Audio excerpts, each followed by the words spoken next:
लेकिन अगर हम रमजान के महीने में रोजा रख करके भी झूठ बोल रहे हैं, रमजान के महीने में रोजा रख करके भी हम गीबत कर रहे हैं, चुगली कर रहे हैं, लोगों की इज्जत व आबरू पर हमला कर रहे हैं, तो माफ कीजिए, हमें और आपको भूखे प्यासे रहने का कोई मतलब नहीं। अल्लाह के प्यारे नबी फरमाते, मल्लम यदा कौल ज़ूरी वल अमल बिही, जो रोजा रख करके, जो 15-15 घंटे भूखे और प्यासे रह करके भी झूठ बोलता हो, गलत काम करता हो, गलत बातें मुंह से निकालता हो, फलैसा लिल्लाहि हाजतुन अन यदा तामहु व शराबहु, अल्लाह को कोई जरूरत नहीं है वो अपना खाना छोड़ दे, अपना पानी छोड़ दे, उसके भूखे प्यासे रहने से अल्लाह को कोई फायदा नहीं है। एक और हदीस में अल्लाह के नबी फरमाते हैं, कम मिन साइमिन लैसा लहू मिन सियामिही इल्लल जू, कितने रोजेदार ऐसे हैं कि रोजा रखने के बावजूद उनके नामे आमाल में एक रोजा भी नहीं लिखा जाता। भूख और प्यास के अलावा का मुबारक महीना भी एक मेहमान की शक्ल में हमारे और आपके पास आ रहा है, और ये वो मेहमान है जो अपने अंदर अल्लाह तबारक व तआला के बहुत सारे इनामात, बहुत सारी रहमतें लेकर के आ रहा है। रमजान का महीना जब आता था तो इस महीने को अल्लाह के नबी सल्लल्लाहु अलैहि वसल्लम और सहाबे किराम आम महीनों की तरह नहीं समझते थे। इस महीने को का इंतजार किया जाता था, और बाज रिवायतों में आता है कि सलफ सालेहीन 6 महीना तक रमजान के आने का इंतजार करते थे और दुआएं करते थे कि अल्लाहुम्मा बल्लिगना रमजान, ऐ अल्लाह मुझे इतनी जिंदगी दे दे कि मैं रमजान तक पहुंच जाऊं। और जब रमजान के महीने की इबादतें कर लेते थे तो बाकी 6 महीने वो ये दुआ करते थे कि ऐ अल्लाह तू रमजान की इबादतों को कबूल कर ले। यानी इस एक महीने के लिए सहाबे किराम और सलफ सालिहीन पूरा साल तैयारी करते थे, और पूरे साल इस एक महीने को तवज्जो देते थे। मेरे प्यारे साथी, यही वजह है जब रमजान का महीना आता था अल्लाह के प्यारे नबी अपने साहबा को बशारतें सुनाया करते थे, मुबारकबाद दिया करते थे। सुनने नसई की सही रिवायत है, जब रमजान का महीना आता था अल्लाह के नबी अपने साहबा से कहते थे, आताकुम रमजान शाहरुन मुबारकुन फरज़ल्लाहु अज़्ज़ा व जल्ला अलैकुम सियामहु, ओ मेरे साहबा रमजान का महीना आ चुका है, बड़ी बरकत वाला ये महीना है, इस महीने के रोजे अल्लाह ताला ने तुम्हारे ऊपर फर्ज करार दिए हैं। इस महीने के आने के बाद गुल्लिक़त अब्वाबुल जहीम, जहन्नम के दरवाजे बंद कर दिए जाते हैं, और फुतिहत अब्वाबुस समा, और आसमान के दरवाजे, और एक रिवायत में कि जन्नत के दरवाजे खोल दिए जाते हैं। वसुफ़िरत फ़ीहि मरदतुश शयातीन, और सरकश शैतानों को इस महीने के अंदर कैद करके जंजीरों में जकड़ दिया जाता है। लिल्लाहि फ़ीहि लैलतुल खैरुम मिन अल्फ़ि शहरिन, और इस महीने के अंदर एक रात ऐसी है, एक रात मगरिब बाद से शुरू होती है और फजर तक वो रहती है। वो रात है तो आम रातों की तरह, मगर उस एक रात का मकाम ये है खैरुम मिन अल्फ़ि शहरिन, वो एक रात 1000 महीनों से बेहतर है। कैलकुलेटर लेके जोड़ लीजिए, 1000 महीने तकरीबन 84 साल की मुद्दत आती है। अल्लाह ने ये नहीं कहा कि, नबी ने ये नहीं कहा कि वो एक रात 84 साल के बराबर है, नहीं, बेहतर है। कितनी बेहतर है ये अल्लाह जानता है, उसका रसूल जानता है। और आगे जो जुमला है अल्लाह के नबी ने जो इस्तेमाल किया है, मन हुरिमा खैरहा फकद हुरिमल खैर कुल्लहु, जो लैलतुल कद्र की इबादत से महरूम रह गया, जो बदनसीब उस रात भी अल्लाह को राजी न कर सका, उस रात भी नेकियां न कर सका, उस रात भी वो बाजारों में शॉपिंग करता रहा, उस रात भी वो मोबाइल में लगा रहा, उस रात भी वो लावो लईब में लगा रहा, उस एक रात से भी अगर वो महरूम रह गया, अल्लाह के नबी फरमाते हैं उससे बड़ा बदनसीब कौन है, उससे बड़ा महरूम कौन है। 20 और 21 का रमजान हमने लॉकडाउन के साए में गुजारा। कितने लोग ऐसे थे जो रमजान के पहले हमारे दरमियान मौजूद थे, लेकिन रमजान आने के पहले पहले अब अल्लाह को प्यारे हो चुके हैं। 2022 के रमजान में बहुत सारे लोग हमारे साथ थे, तरावी भी साथ में पढ़ा करते थे, रोजा भी साथ में खोला करते थे, सहरी भी साथ में करते थे, कुरान भी साथ में पढ़ा करते थे। आज वो हमारे दरमियान नहीं है। जाहिर है जिंदगी और मौत का कोई भरोसा तो नहीं है, कब कौन सा हादसा आए और हमारी जिंदगी की रौनकें खत्म हो जाए, हमारी दिल की धड़कन बंद हो जाए, कोई भरोसा नहीं। अगर हमें अल्लाह ने एक और रमजान दिया है, इसका मतलब कि अल्लाह हमें एक और चांस दे रहा है, एक और मौका दे रहा है। मेरे बंदे, अगर अब तक तू नमाजें नहीं पढ़ता था, जा मैंने तुझको नमाजी बनने का एक मौका और दे दिया। अब तक अगर शैतान तेरे ऊपर हावी था, तू नशा किया करता था, तू ज़िना किया करता था, तू हराम खोरी किया करता था, तू नाजायज काम किया करता था, मेरे बंदे तुझे सुधरने के लिए, तुझे बदलने के लिए, तुझे अपनी इस्लाह करने के लिए हमने एक महीना और दे दिया है। रमजान अपने आप में पूरा एक मदरसा है कि स्कूल है। जैसे आपके यहां बच्चों ने पढ़ा, दस्तार फजीलत रखी जा चुकी है, रखी जाने वाली है। बच्चे हिफ्ज करते हैं, उनके सर पे हिफ्ज की दस्तार रखी जाती है कि साहब ये आज से हाफिज कुरान बन गए। हमारे जामिया सलफिया बनारस में 10 साल तक तालीम हासिल करने के बाद सनद फजीलत दी जाती है, साहब अब आज से आप अब्दुल गफ्फार सलफी साहब हो गए, जामिया सलफिया का नाम आपके साथ जुड़ गया, आपको फजीलत की सनद दी जा रही है।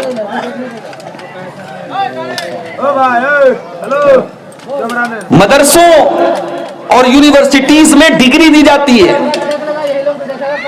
अभी कुछ दिनों पहले बनारस हिंदू यूनिवर्सिटी में बहुत बड़ा प्रोग्राम हुआ। लॉकडाउन में चूंकि कोई प्रोग्राम हो नहीं रहा था, तो लॉकडाउन के बाद पहला प्रोग्राम हुआ था जिसमें पहले के जितने लोगों को डिग्री मिली थी लॉकडाउन के पहले, उनकी डिग्री भी दी गई। उसमें मेरी डिग्री भी मुझे मिली, पीएचडी की डिग्री। तो उस प्रोग्राम को कहते हैं कॉन्वोकेशन का प्रोग्राम, जिसमें डिग्री बांटी जाती है। भाई अब ये सिलसिला तो पता नहीं कब तक चलता रहेगा। अब अल्लाह के वास्ते अब जो लोग आए उनको, अब ये 5-5 मिनट इस तरीके से जो है, अब जो लोग आएंगे हम उनको फिर सेट करने में वक्त दें तो बहुत मुश्किल हो जाएगा। तो डिग्री इन मदरसों और स्कूलों में डिग्री मिलती है कि साहब ये मदरसे से पढ़ के गए हैं, इनको डिग्री मिल रही है, स्कूल से पढ़ के गए, इनको डिग्री मिल रही है। रमजान भी अपने आप में एक मदरसा है, एक स्कूल है, एक तरबियत गाह है। जब एक महीने का रमजान आप अच्छी तरीके से गुजार लेते हैं, अल्लाह कुरान करीम के दूसरे पारे में फरमाता है, या अय्युहल्लज़ीना आमनू कुतिबा अलैकुमुस्सियामु कमा कुतिबा अलल्लज़ीना मिन क़ब्लिकुम लअल्लकुम तत्तक़ून। ऐ ईमान वालो, तुम पर रोजे फर्ज करार दिए गए जिस तरीके से तुमसे पहले के लोगों पर फर्ज किए गए थे। ये मत समझना कि 12-14 घंटे भूखे रहने का हुक्म सिर्फ तुम्हें दिया गया है, तुमसे पहले की उम्मतों को भी रोजे का हुक्म दिया गया है। यह अलग बात है उन्होंने तरीका बदल डाला। हमारे गैर मुस्लिम भाइयों के यहाँ, हमारे बरादरान वतन भाइयों के यहाँ भी रोजा रखा जाता है, मगर उस रोजे की हालत में वो अनाज नहीं खा सकते। कुछ ऐसा मसला है उनके यहाँ। कुछ ऐसे भी रोजे रखे जाते हैं जहां आप खा तो सकते हैं लेकिन लिक्विड नहीं ले सकते, पानी नहीं ले सकते। लेकिन इस्लाम ने जो रोजे का हुक्म दिया, उस रोजे में आपके ऊपर बुनियादी तौर पर 3 चीजों को हराम करार दिया गया। कुछ खा नहीं सकते, कुछ पी नहीं सकते और बीवी के करीब नहीं जा सकते, बीवी से मुलाकात नहीं कर सकते। फरमाया कुतिबा अलैकुमुस्सियामु, तुम पर रोजे फर्ज करार दिए गए जिस तरीके से तुमसे पहले के लोगों पर फर्ज करार दिए गए थे। लअल्लकुम तत्तकून, और ये रोजे का हुक्म इसलिए दिया गया ताकि तुम मुत्तकी बन जाओ, तुम्हें तकवा की सर्टिफिकेट मिल जाए। 1 महीने का रोजा रखने के बाद तुम्हारे अंदर तकवा पैदा हो जाए, तुम मुत्तकी बन जाओ। रमजान हमें तकवा सिखाता है मेरे भाई। अप्रैल का महीना पड़ने वाला है, रमजान में जाहिर है सख्त गर्मी का मौसम रहता है, सुबह 4:30 बजे आपने सहरी खाई है, आपने जो भी खाया है, जो भी पिया है, सुबह 4 बजे आपने खाया पिया है। 12:30 बजे जोहर की अजान हो रही है, आपका हलक सूख करके काटा हो चुका है और प्यास के मारे आपका बुरा हाल है। आप मस्जिद में आते हैं, वजू बनाने के लिए आपने अपने हाथों को धोया और हाथ धोने के बाद आपने कुल्ली करने के लिए अपने मुंह में पानी डाला। ठंडा ठंडा पानी आपके मुंह के अंदर गया, आपका हलक सूख करके काटा हो रहा है। उस कुल्ली के पानी के अगर 2-4 कतरे आप अपने हलक के नीचे उतार दें, कोई देखने वाला नहीं है, कोई आपसे हिसाब लेने वाला नहीं है कि साहब आपने कुल्ली का पानी अपने हलक में क्यों डाला। लेकिन मेरे प्यारे भाइयों, हलक के अंदर, मुंह के अंदर उस पानी को डाल करके भी हम बाहर निकाल देते हैं, हम एक कतरा भी अपने हलक के नीचे नहीं उतारते। यही तकवा है, यही तकवा है। प्यास लगी है हमें और आपको, प्यास से बुरा हाल है और पानी हमारे मुंह के अंदर जा रहा है, हमें पूरा मौका मिल रहा है कि हम पानी पी जाएं, मगर हम नहीं पीते क्योंकि अल्लाह देख रहा है। यही चीज है जिसका नाम तकवा है। रमजान के 1 महीने के रोजे हमें ये सबक देते हैं, ओ लोगों, तुम अल्लाह की धरती पर कोई गुनाह करने के पहले ये सोचते क्यों नहीं हो? तुम रात के अंधेरे में कोई पाप करते हो, तुम दिन के उजाले में कोई गुनाह करते हो, तुम बंद कमरे में कोई काम करते हो, तुम सरेआम कोई काम करते हो, तुम दुनिया के किसी भी कोने में चले जाओ, कोई जानता हो या ना जानता हो, अल्लाह को तो सब मालूम है, अल्लाह तो सब देख रहा है, तो अल्लाह को क्या हिसाब दोगे? यालमु खाइनतल आयुन व मा तुख्फी सुदूर, वो अल्लाह तो तुम्हारी आंखों की चोरी को भी जानता है, वो अल्लाह तो तुम्हारे दिल के अंदर छुपे हुए भेद को भी जानता है।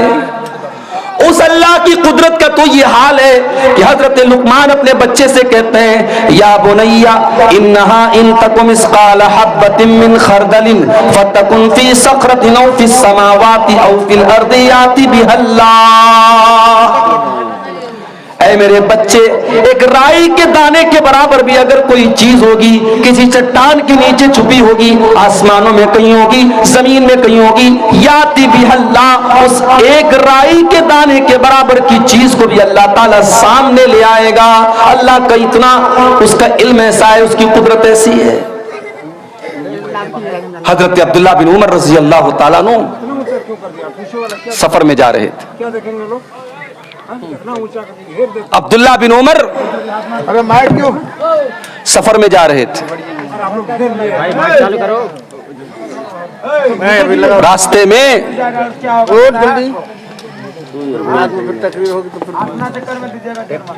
हजरत अब्दुल्ला, माइक तो एकदम ठंडा हो गया, हो गया कैसे बैठ गया तो यार गिले का बस से दिला। अरे और डिस्टर्ब मत करो भाई, है नहीं क्या माइक वाला है। हजरत अब्दुल्ला बिन उमर, दीजिए, अब्दुल्ला बिन उमर रजी अल्लाह ताला अन्हु सफर पे जा रहे थे। तकवा क्या है जरा इसको देखिए, इस वाक्य को देखिए आप। रमजान हमें और आपको तकवा सिखाता है मेरे भाई। अब्दुल्ला बिन उमर रजी अल्लाह ताला अन्हु सफर पे जा रहे हैं, बहुत तेज भूख लगी है, प्यास लगी है। देखा कि एक चरवाहा अपनी बकरियों को लेके जा रहा है। लीजिए लीजिए और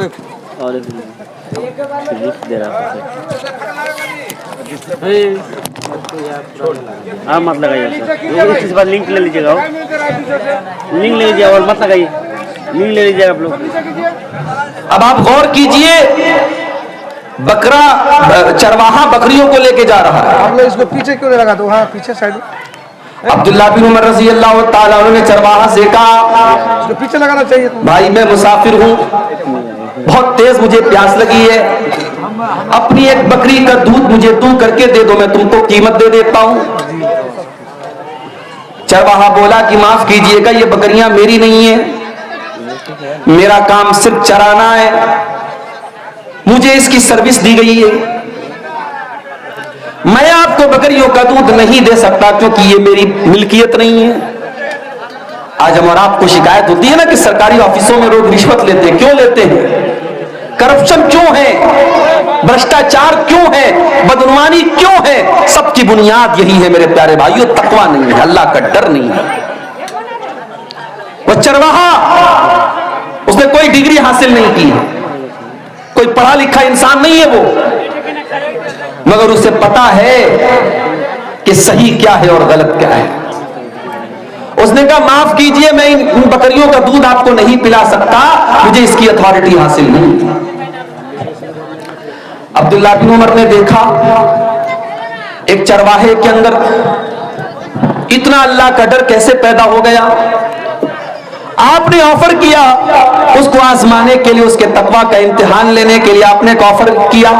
आपने कहा अच्छा एक काम करो, तुम एक बकरी में मुझे दे दो, मैं बकरी का दूध भी दूध लूंगा और जरूरत पड़ी तो मैं ज़बह करके उसका गोश्त भी खा जाऊंगा और तुमको मैं पैसा भी दे देता हूं, कीमत भी दे देता हूं।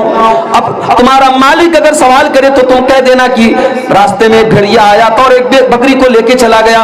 तुम्हारा मालिक भी खामोश हो जाएगा, तुम्हारा भी फायदा मेरा भी फायदा।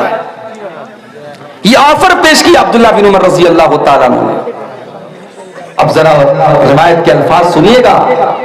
इब्ने कसीर अल-बिदाया व निहाया में और इब्ने साद तबकात में इस वाक़े को नकल करते हैं कि वो चरवाहा अब्दुल्ला बिन उमर से कहता है कि ठीक है, बहुत अच्छा ऑफर आपने पेश किया, मुझे पैसे मिल गए, आपको बकरी मिल गई, मालिक को मैंने खामोश कर दिया, सारी बातें आपकी बिल्कुल सही हैं, मगर मुझे सिर्फ एक सवाल का जवाब दे दीजिए, फ़अइनल्लाह।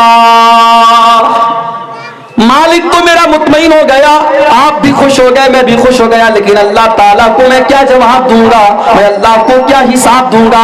कल कयामत के दिन अल्लाह की बारगाह में जब पूछा जाएगा तूने अपने मालिक के साथ खयानत क्यों की, तूने अपने मालिक के साथ बेईमानी क्यों की, तूने अपने मालिक की बकरी दूसरे को क्यों दी, मुझे बता दीजिए, मैं अल्लाह को क्या जवाब दूंगा? ओ लोगों, अब्दुल्ला बिन उमर की आंखों से आंसू आ गए।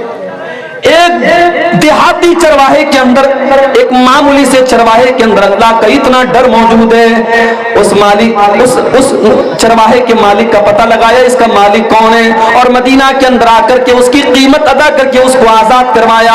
और जब उसको आजाद करवाया तो अब्दुल्ला बिन उमर ने उस गुलाम से कहा, उस चरवाहे से कहा कि आज तेरे इस एक जुमले ने तुझे दुनिया की गुलामी से बचा लिया और मुझे उम्मीद है कि कयामत के दिन जहन्नम की आग से भी तुझे ये जुमला बचाएगा। फ़अइनल्लाह, अल्लाह को क्या जवाब दूंगा, अल्लाह को क्या हिसाब दूंगा।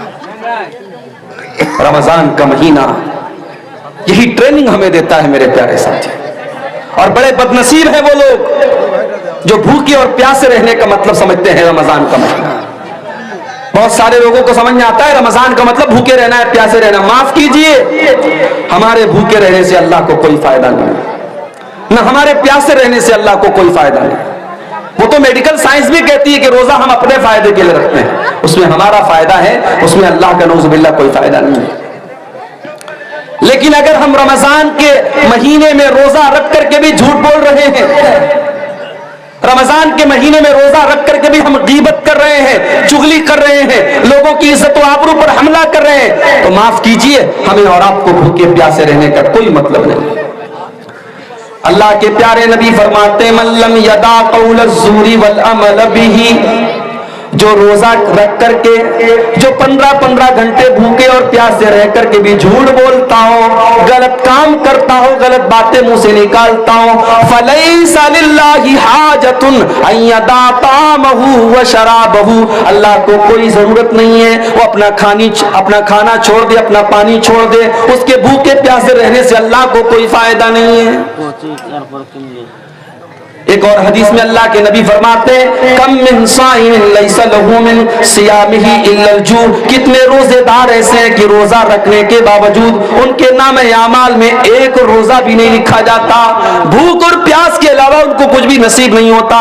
व कम मिन काइमिन लैसा लहू मिन क़ियामिही इल्लस सहर, और कितने रातों को जाग जाग करके इबादत करने वाले लोग हैं, उनके नामे आमाल में एक रात की तहज्जुद या एक रात की तरावी भी नहीं लिखी जाती, उनके नाम आमाल में सिर्फ रात को जागना लिखा होता है। तो रमजान में अपनी नीयत को दुरुस्त कर लो मेरे भाई।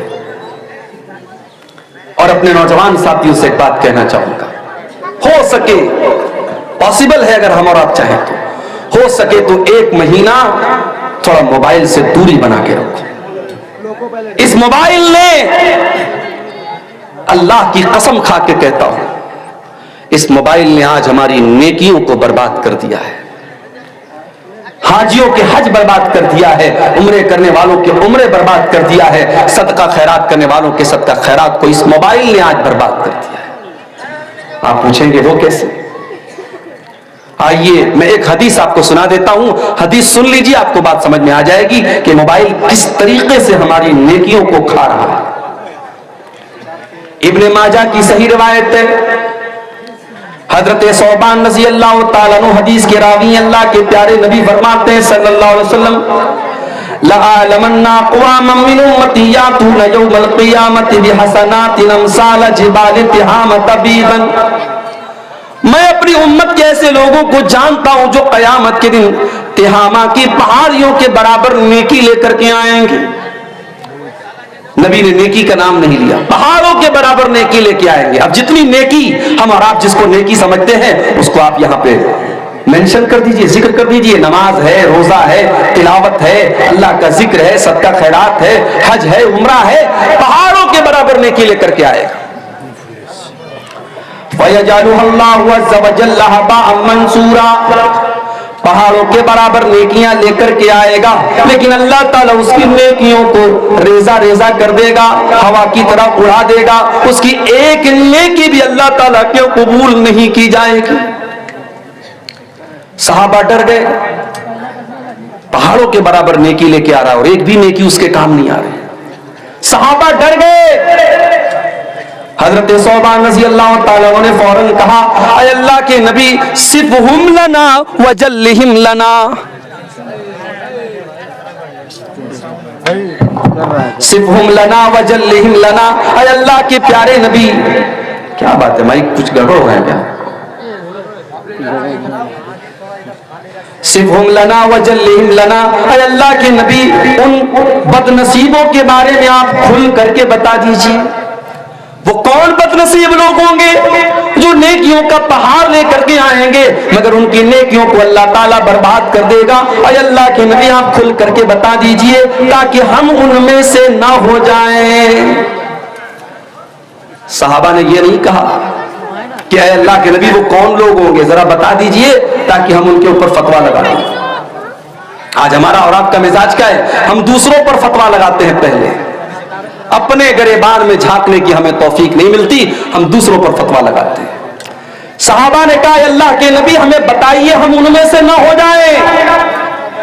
आपने फरमाया वो तुम्हारे ही भाई होंगे, वो तुम ही में से होंगे और तुम्हारे ही भाई होंगे, तुम्हारी ही नस्ल से होंगे, तुम्हारी तरह नमाज भी पढ़ेंगे, रोजा भी रखेंगे, सदका खैरात भी करेंगे।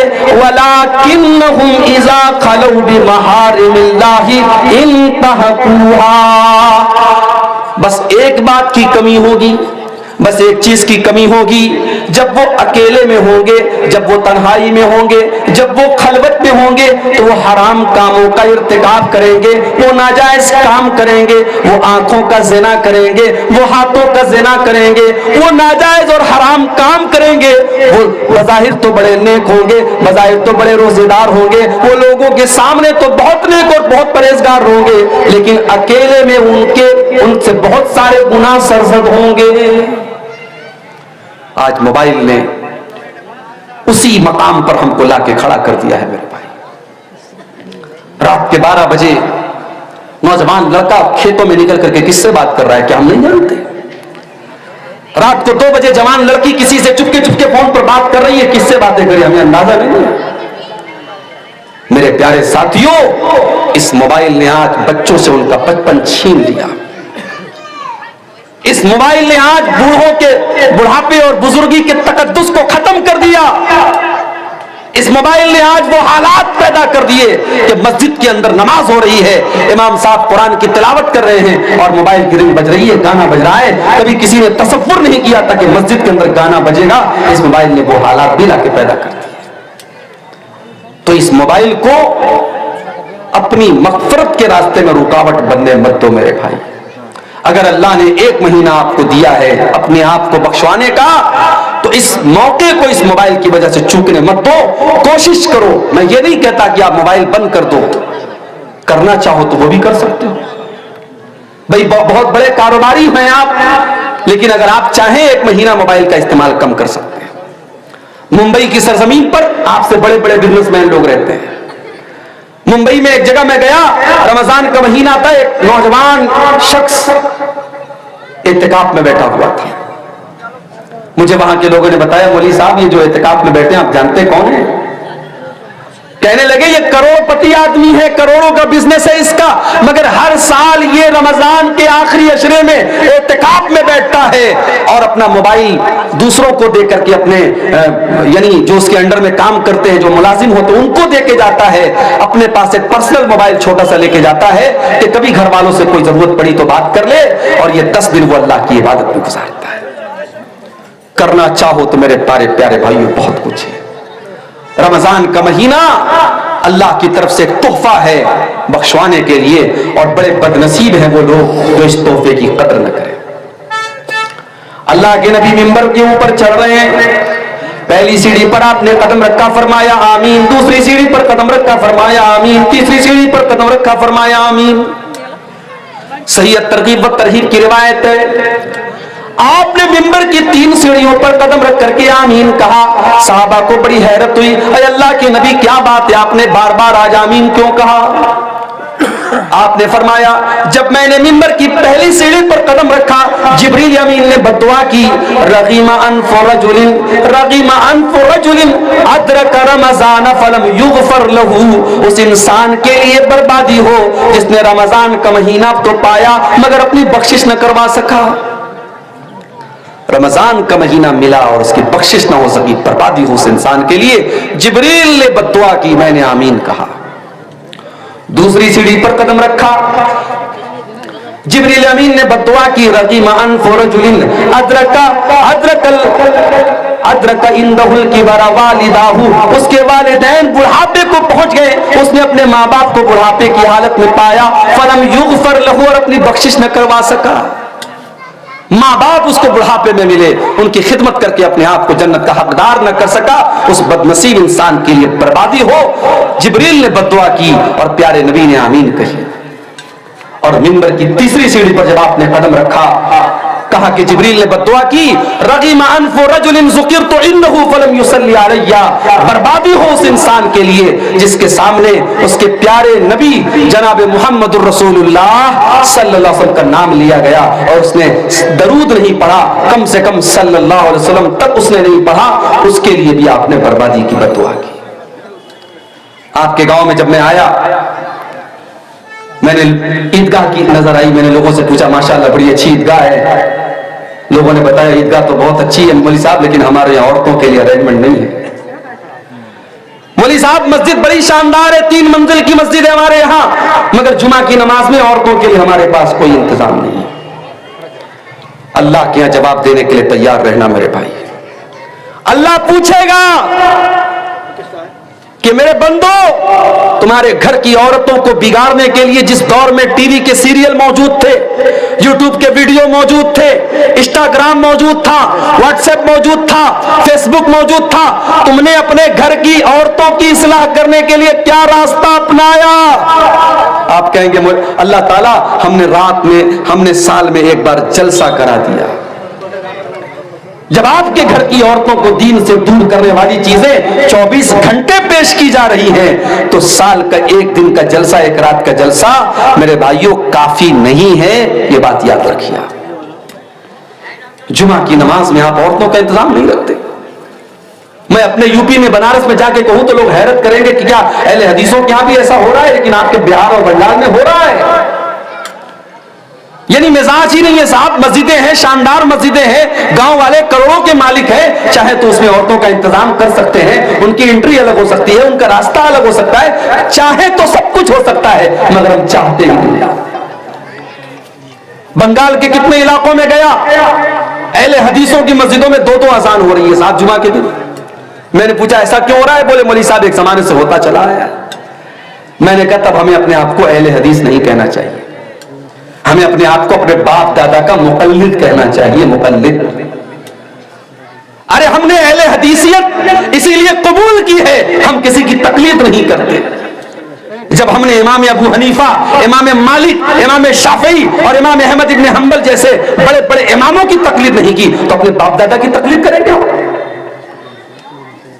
आज बंगाल के कितनी मस्जिदों में फर्ज नमाज के बाद मौलवी साहब हाथ उठा के दुआ कर रहे हैं, इज्तिमाई दुआ हो रही है, इमाम साहब दुआ कर रहे हैं, सारी पब्लिक आमीन कह रही है। क्यों हो रहा है मेरे भाई? ये तकलीदी जहन क्यों है आपके यहां?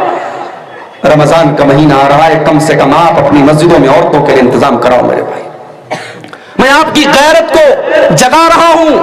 मेरे नौजवानों, अगर अपने कौम की औरतों को बचाना चाहते हो, अगर चाहते हो कि तुम्हारे गांव की लड़कियां और बहनें तुम्हारी कल आने वाले दिनों में जो हालात हैं मुर्तद न हो जाएं, तो अल्लाह के वास्ते अपनी बेटियों को ईमान सिखाओ, उनको इस्लाम सिखाओ, उनको कुरान और सुन्नत सिखाओ। और उसको सिखाने का सबसे सिंपल तरीका यह है कि कम से कम एक बात और बता रहे, कुछ लोग यहाँ पर मतलब शादी ब्याह में दुल्हन के यहाँ कबूल कराते हैं। अगर कबूल सिस्टम अगर दुल्हन के यहाँ कबूल नहीं कराए जी, तो वो घर में ले जाकर फिर दोबारा शादी पढ़ाते हैं। हमारा शादी पढ़ाना भी इतना नहीं है उस पर जी। ये शेख साहब ने जो बात कही, हमारे यहाँ भी ये चीज एक यानी एक रस्म और रिवाज बन चुकी है। जब निकाह होता है, मौलवी साहब जब निकाह पढ़ाने के लिए आते हैं, तो शरीयत का मसला क्या है कि लड़की से इजाजत ले लेना काफी है, और वो इजाजत लड़की का बाप ले ले, लड़की के घर का कोई बड़ा जिम्मेदार ले ले, वो इजाजत ले लेना काफी है। निकाह पढ़ाने वाले का बाकायदा जा करके कि मोहतरमा फलाना बिन्त फला, आपका निकाह फला बिन फला के साथ हो रहा है, क्या आपको कबूल है? ये जो पूरा एक सिस्टम राइज है, ये कहीं कुरान और सुन्नत से साबित नहीं। लड़की के यहाँ इजाब कबूल की जरूरत है, उसकी इजाजत ले लेना काफी है। मगर हमारे यहाँ साहब यानी इतना इसको रिवाज की अहमियत दे दी गई कि शेख साहब ने बताया अगर कहीं इस तरीके से लड़की के यहाँ अगर इजाब कबूल नहीं होता है तो निकाह को अधूरा माना जाता है, अलग से उसका निकाह कराया जाता है कि साहब हमारा निकाह अधूरा हो गया। मैं खुद निकाह पढ़ाने जाता हूं, 3 बार इजाब कबूल कराने का हमारे यहाँ रिवाज है।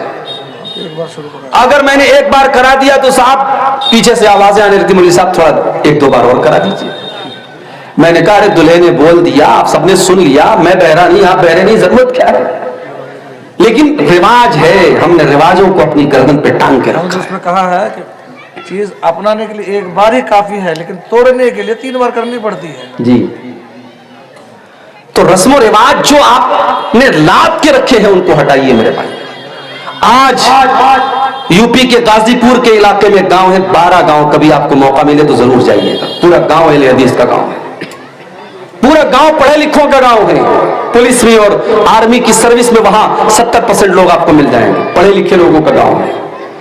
मगर अहले हदीस का घर है, मुसलमान का घर है, शादी हो रही है साहब, सुहाग की जो चीजें जाती हैं, शादी के मौके पर जो चीजें जाती हैं, उसमें सिंदूर भी जाता है औरत के मांग में भरने के, उसमें गैर मुस्लिमों की बहुत सारी रस्म रिवाज की चीजें भी जाती हैं। दुल्हन जब घर में आती है पहली बार तो कोई छोटा सा बच्चा उसकी गोद में दिया जाता है कि साहब ये बच्चे को गोद ले लेगी तो इसकी भी गोद भराई होगी, इसको भी अल्लाह ताला आगे चल के बेटा देगा। मंगलसूत्र भी भेजते हैं, मंगलसूत्र भेजा जाता है, उसको भी सुहाग की एक निशानी माना जाता है। इस्लाम के अंदर सुहाग की कोई निशानी नहीं, माफ कीजिए। शादीशुदा औरत के लिए उसके बदन में कोई निशानी नहीं है कि इस्लाम ने कहा कि हाँ ये शादीशुदा होने की औरत की अलामत है। हाँ, बस एक पहचान है कि जो शादीशुदा औरत रहेगी वो अपने शौहर के लिए सजेगी संवरेगी, उसको उसके सजने संवरने का हुक्म दिया गया। बाकी ये मंगलसूत्र और ये सिंदूर, ये तमाम की तमाम मुशरिकाना चीजें हैं, गैर मुस्लिमों की रस्में हैं, इस्लाम का उससे कोई ताल्लुक नहीं। बाकायदा एक दिन हल्दी हो रही है, हल्दी वाले दिन सारे दुल्हन के घर की लड़कियां हल्दी कलर का कपड़ा पहनती हैं। एक दिन मेहंदी की रस्म हो रही है, सारे घर की औरतें मेहंदी कलर का कपड़ा पहनती हैं। ये रस्म और रिवाज इन्होंने आज हालात ये पहुंचाए हैं कि गरीब बेचारा अपनी लड़की की शादी करने के पहले 1000 बार सोचता है मैं कहां से इंतजाम करूंगा साहब, मैं कहां से 100-200 लोगों को खाना खिलाऊंगा, मैं कहां से अपनी बेटी को इतने जोड़े कपड़े दूंगा, इतना जेवर दूंगा। आज गरीब के लिए चैलेंज बनता चला जा रहा है। मेरे प्यारे साथी, अल्लाह के नबी दुनिया में रस्म और रिवाज को तोड़ने के लिए आए थे। कुरान कहता है वयज़वानुहुम इसरहुम वलगलाल लती कानत अलैहिम, मेरा नबी तुमको रस्मो रिवाज की बेड़ियों से आजाद करने के लिए आया है। मेरे नबी तुमको रस्मो रिवाज से आजाद करने के लिए आए हैं। मेरे प्यारे साथियों, उस नबी का कलमा अगर हम और आप पढ़ते हैं तो अपने आप को इन रस्मो रिवाज से आजाद करें और अपने घर की औरतों को भी इसके लिए तैयार करें। और इसके लिए आपको अपने घर की औरतों पर मेहनत करनी पड़ेगी। कम से कम आप जुमा की नमाज में और ईदैन की नमाज में बिल्कुल आप इंतजाम कीजिए औरतों का। और हमारे शमीम भाई हैं और हमारे गांव के और सारे लोग जिनको भी अल्लाह ने नवाजा है, मैं सबसे गुजारिश करूंगा कि इस साल आने वाली ईद पर मैं फोन करके पूछूंगा कि आपके गांव की ईदगाह में औरतों का इंतजाम हुआ कि नहीं हुआ, और मैं इस उम्मीद के साथ यहां से जाऊंगा कि इंशाअल्लाह आप इसका इंतजाम करेंगे इंशाअल्लाह। मेरे भाइयों, रमजान का महीना जिस तरीके से आपके लिए तोहफा है, औरतों के लिए भी तोहफा है। हमारे यहाँ क्या होता है साहब, रमजान का महीना आया, हमने औरतों को किचन में झोंक दिया, तुझे ये बनाना है, तुझे वो बनाना है, तुझे वो बनाना है। जो आइटम साल के 11 महीने नहीं खाए जाते वो रमजान में खाए जाते हैं। और बड़े फख्र से लोग कहते हैं मौलवी साहब मेरी बीवी तो ये बना के खिलाती है, ये बना के खिलाती है। अरे अल्लाह के बंदे, ये एक महीना खाने पीने का महीना नहीं है, ये एक महीना इबादत का महीना है। अपने घर की औरतों को भी आप मौका दीजिए। रमजान का जब आखिरी अशरा आता था, जब आखिरी 10 दिन आते थे, अम्मा आयशा फरमाती हैं अल्लाह के प्यारे नबी रात रात भर जागते थे, अपने घर वालों को जगाते थे, अपनी बीवियों को जगाते थे और अपनी कमर कस लेते थे, अपने घर वालों से अलग रहते थे और आखिरी 10 दिन इबादत को गुजारा करते थे। तो औरतों को भी आप शामिल कीजिए और हो सके तो सोशल मीडिया से दूर रहिए और कुरान को वक्त दीजिए। मेरे भाई, अल्लाह ने साल के 12 महीनों में कुरान को नाजिल करने के लिए रमजान को क्यों चुना? शाहरु रमजान अल्लज़ी उन्ज़िला फ़ीहिल कुरान, रमजान का महीना वो है जिसमें कुरान को उतारा गया। हुदल लिन्नास, ये कुरान सारी मानवता को रास्ता दिखाता है। बय्यिनातिम मिनल हुदा वल फुरकान, इस कुरान के अंदर ऐसी आयतें हैं जो हक और बातिल को खोल खोल के बयान करती हैं। हमने रमजान को तबर्रुक की किताब बना लिया, हमने कुरान को पढ़ करके दम करने की किताब बना लिया। कुरान तो दिल की बीमारियों के लिए शिफा है, कुरान तो हिदायत की किताब है। कम से कम रमजान में आप इस कुरान पर गौर कीजिए मेरे भाइयों, इस कुरान को पढ़ करके समझ करके पढ़ने की कोशिश कीजिए। और एक बात याद रखिए, जब आप कुरान की तिलावत करेंगे उसकी खैर और बरकत आप अपने जिस्म के ऊपर भी महसूस करेंगे, अपने मिजाज के ऊपर भी महसूस करेंगे। अब्दुल्ला बिन अब्बास रज़ी अल्लाह ताला अन्हु फरमाते हैं जब अल्लाह के प्यारे नबी रमजान का महीना आता था, हजरत जिब्रील अलैहिस्सलाम को कुरान पढ़ पढ़ के सुनाया करते थे। और जब कुरान पढ़ पढ़ के आप सुनाया करते थे तो उसका असर ये होता था कान अजवद मिनर रीहिल मुरसला, अल्लाह के प्यारे नबी तेज चलने वाली आंधी से ज्यादा आपकी सखावत और फयाजी का आलम होता था। एक तेज चलने वाली आंधी से भी ज्यादा अल्लाह के प्यारे नबी की सखावत होती थी। तो आप कुरान की तिलावत को आप आने वाले रमजान में मामूल बनाइए। अपने नौजवानों से एक बात कहना चाहूंगा, रमजान के महीने में आपने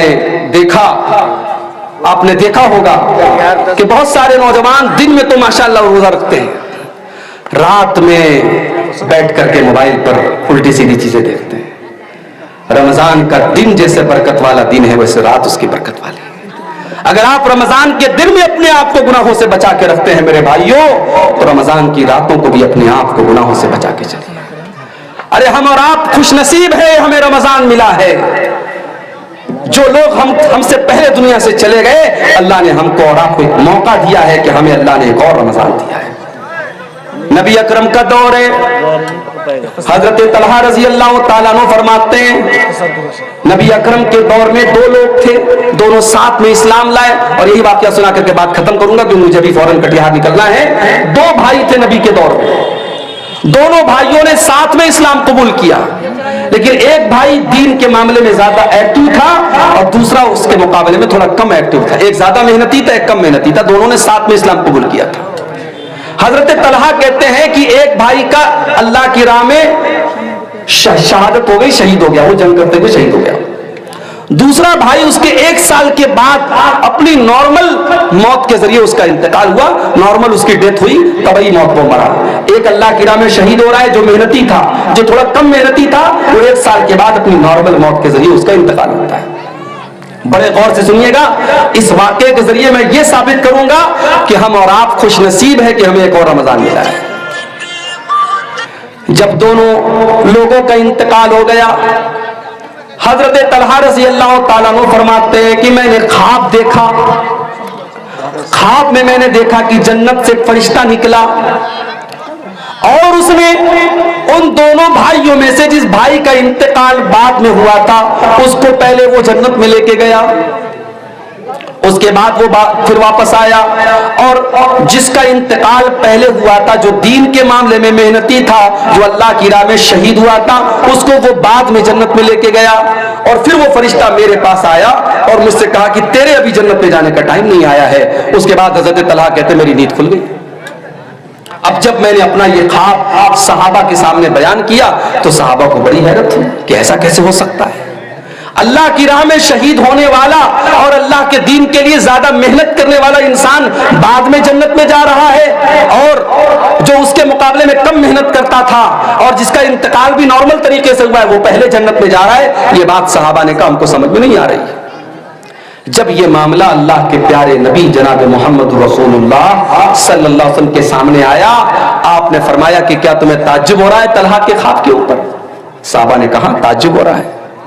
आपने फरमाया जिसका इंतकाल 1 साल बाद हुआ था, अलैसा क़द सल्ला फी सनती कज़ा व कज़ा, क्या उसके नाम आमाल में 1 साल की नमाजें और ज्यादा नहीं बढ़ गई? हाँ अल्लाह के नबी बात तो सही है, 1 साल बाद अगर उसका इंतकाल हुआ है तो 1 साल की नमाजें उसके नामे आमाल में और लिख दी गई। आपने फरमाया अलैसा क़द अदरक रमजान, क्या उसको जिसका इंतकाल 1 साल बाद में हुआ है, क्या उसकी जिंदगी में 1 रमजान का महीना और नहीं मिल गया? हाँ 1 रमजान का महीना और मिल गया। क्या उसने 1 रमजान के महीने के रोजे नहीं रखे? हाँ अल्लाह के नबी उसने 1 रमजान के रोजे भी रखे, उसने तरावी भी पढ़ी, उसने नेकियां भी की। आपने फरमाया फकान मा बैनहुमा अबअद मिम्मा बैनल अर्ज़ि वस्समा, आपने फरमाया जब उसको 1 साल का रमजान और मिल गया, 1 महीने के रोजे और मिल गए, 1 साल की नेकियां और मिल गई, तो कान खोल करके सुन लो मेरे सहाबा, उन दोनों के मकाम और मर्तबे के दरमियान उतनी दूरी पैदा हो गई कि जमीन व आसमान के बीच की जो दूरी है उससे भी ज्यादा दूरी पैदा हो गई। ये है हमारा और आपका की खुशनसीबी कि अल्लाह ने हमें और आपको 1 रमजान का महीना और दिया है। अब ये हमारे और आपके ऊपर डिपेंड करता है मेरे भाइयों कि हम इस महीने को कैसे गुजारते हैं। आइए आज के प्रोग्राम में हम बहुत सारी तकरीरें सुनेंगे, मेरी मजबूरी है मैं जा रहा हूं, प्रोग्राम अभी आपका और चलेगा, लेकिन मैं आपसे एक अहद लेना चाहता हूं, जितने हमारे भाई और बहन जितने लोगों के कानों तक मेरी आवाज जा रही है, आइए हम इस बात का अहद करें और यहां से ये अज़्म लेकर के हम यहां से इंशाअल्लाह हम जाएंगे कि हमारा ये रमजान हमारी जिंदगी का सबसे बेहतरीन रमजान बनेगा इंशाअल्लाह। मेरे भाइयों इस बात की कोई गारंटी नहीं है कि हम इसके बाद रमजान कोई पा सकेंगे कि नहीं, ये रमजान भी पूरा हमें मिलेगा कि नहीं, कोई गारंटी नहीं है मेरे भाई। कब कौन सा हादसा आ जाए, कब कौन सी बीमारी आ जाए, कब कौन सी मुसीबत आ जाए और हम और आप अपनों से जुदा हो जाएं। इसलिए जिंदगी की जितनी सांसें मिली हैं उनको अल्लाह को राजी करने में गुजार दीजिए और इस रमजान को अपनी जिंदगी का बेस्ट रमजान बना लीजिए। अल्लाह से दुआ है रब्बुल आलमीन हम सबको इसकी तौफीक अता फरमाए। अल्लाह ताला हमारे जिन भाइयों की मेहनत से आज का ये प्रोग्राम मुनक्किद हुआ है, अल्लाह उनकी मेहनतों को कबूल फरमाए। इस गाँव की 3 मंजिला मस्जिद में अल्लाह ताला हमें तौफीक दे, हम औरतों के लिए भी इंतजाम करें। अल्लाह ताला हमें तौफीक दे, ईदगाह में औरतों के लिए इंतजाम करें, औरतों तक भी हम दीन की बातों को जितना पहुंचाना चाहिए पहुंचाएं। अल्लाह हम सबको इसकी तौफीक अता फरमाए, आमीन व आखिर दावाना अल्हम्दुलिल्लाहि रब्बिल आलमीन। मोहम्मद रफीक चतुर्वेदी है। आप हजरात बिल्कुल सुकून के साथ बैठे रहे। अभी हमारे बड़े कीमती उलमा आने वाले हैं, मौलाना रफीक चतुर्वेदी साहब हैं, बहुत अच्छे खतीब हैं, बहुत अच्छे वक्ता हैं। इंशाअल्लाह अभी मेरे बाद वो जस्ट आएंगे। आप हजरात बिल्कुल इस प्रोग्राम का जो सुकून और वक़ार है उसको बनाए रखें। आप जानते हैं हमारे घर में जब कोई बड़ा मेहमान आने वाला होता है तो हम उसके लिए बड़ी तैयारी करते हैं, बड़ा एहतमाम करते हैं, बाथरूम को साफ करते हैं, बिस्तर को सही तरीके से सेट करते हैं, कमरे को साफ करते हैं। फिर जब मेहमान आ जाता है उसे अच्छी यानी उससे हम ऐसी मेहमान नवाजी उसके साथ हम करते हैं कि मेहमान याद रखे। और खास तौर से अगर मेहमान कोई बहुत बड़ी शख्सियत, मेहमान कोई ऐसा हो कि एक तो वो बड़ी शख्सियत है और हमारा बहुत बड़ा फायदा उसके साथ जुड़ा हुआ है, तब तो हम और ज्यादा अपने मेहमान की कद्र करते हैं। और अगर वो मेहमान बड़े शॉर्ट टाइम के लिए आ रहा हो, उस मेहमान ने आने के पहले ही बता दिया हो कि भाई देखो मैं ज्यादा टाइम तक रुकूंगा नहीं, मैं बहुत सारे गिफ्ट लेके आऊंगा, बहुत सारे इनाम लेके आऊंगा, मगर आके मैं बहुत जल्दी चला जाऊंगा, तब हम और आप क्या करेंगे? अगर हम समझदार होंगे, अक्लमंद होंगे, होश के नाखून लेंगे, तो हम उस मेहमान की इज्जत करेंगे, उसकी कद्र करेंगे, और जितने दिन तक वो मेहमान हमारे बीच में रहेगा हम उसको कोई तकलीफ नहीं पहुंचाएंगे। अमनुत्तकुल्लाह हक़्क़ तुक़ातिही वला तमूतुन्न इल्ला व अंतुम मुस्लिमून। या अय्युहन्नासु इत्तक़ू रब्बकुमुल्लज़ी ख़लक़कुम मिन नफ़्सिन वाहिदा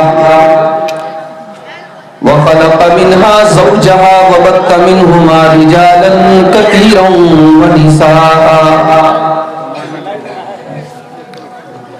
वत्तक़ुल्लाहल्लज़ी तसाअलून बिही वल अरहाम इन्नल्लाहा काना अलैकुम रक़ीबा। या अय्युहल्लज़ीना आमनू इत्तक़ुल्लाहा वक़ूलू क़ौलन सदीदा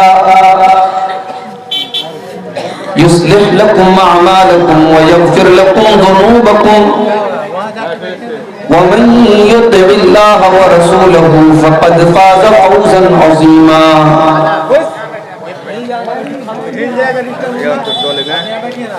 अम्मा बअदु फ़इन्न ख़ैरल हदीस किताबुल्लाह व ख़ैरल हदी हदी मुहम्मदिन सल्लल्लाहु अलैहि वसल्लम। ले लेना लिखेगा मतलब बोलना चाहिए। व शर्रल उमूरि मुहदसातुहा व कुल्लु मुहदसतिन बिदअह।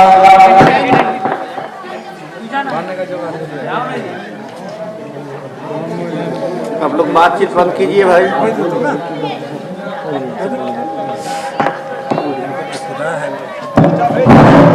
जो लोग बेतवज्जो हैं तवज्जो दें, गफलत में डूबे हुए लोगों तवज्जो दो।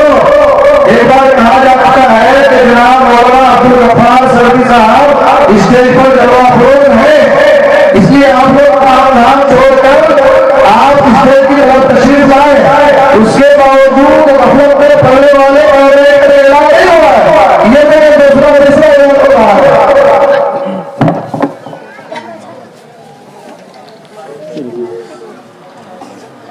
व शर्रल उमूरि मुहदसातुहा व कुल्लु मुहदसतिन बिदअह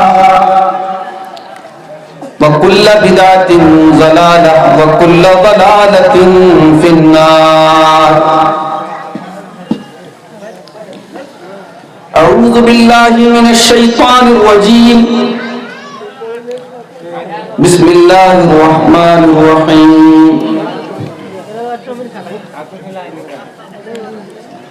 शहरु रमज़ानल्लज़ी उन्ज़िल फ़ीहिल क़ुरआनु हुदल लिन्नासि व बय्यिनातिन मिनल हुदा वल फ़ुरक़ान। व क़ाल नबी सल्लल्लाहु अलैहि वसल्लम मन लम यदा क़ौल ज़ूरी वल अमल बिही फ़लैसा लिल्लाहि हाजतुन अन यदा तामहु व शराबहु। सदर मोहतरम, उलमाए किराम, मोहतरम बुजुर्गों, नौजवान भाइयों, पर्दानशीन माँ और बहनों, प्यारे बच्चों, मैं जानता हूं ये वक्त आपके जलसों का मेन वक्त नहीं है। आमतौर से तकरीरें शुरू होती हैं 9 बजे के बाद। और मैं ये भी मानता हूं, मुझे अच्छी तरीके से मालूम है कि इस प्रोग्राम का खाका बहुत पहले से तैयार किया जा चुका है। 12-13 महीना पहले ही आज के इस जलसे की तारीख मुझसे ली गई थी, लेकिन चूंकि मैं एक टीचर भी हूं, एक मदरसे से, गवर्नमेंट मदरसे से मैं वाबस्ता हूं, जुड़ा हुआ हूं, तो गवर्नमेंट सर्विस की अपनी बहुत सारी पाबंदियां होती हैं। मुझे हर हाल में अभी फौरन निकलना है, तकरीर करके मैं फौरन कटिहार चला जाऊंगा, वहां से मुझे ट्रेन पकड़नी है। इसलिए बहुत ही कम वक्त है और बड़ा ही कीमती वक्त है। आपने इतनी दूर से बुलाया है, सुनने के लिए बुलाया है, कुरान और सुन्नत की कुछ बातें आपके सामने बयान भी करना है। अल्लाह ताला से इस दुआ के साथ कि अल्लाह हम सबको कहने और सुनने से ज्यादा अमल करने की तौफीक अता फरमाए, आमीन। मेरे भाइयों, रमजान का बाबरकत महीना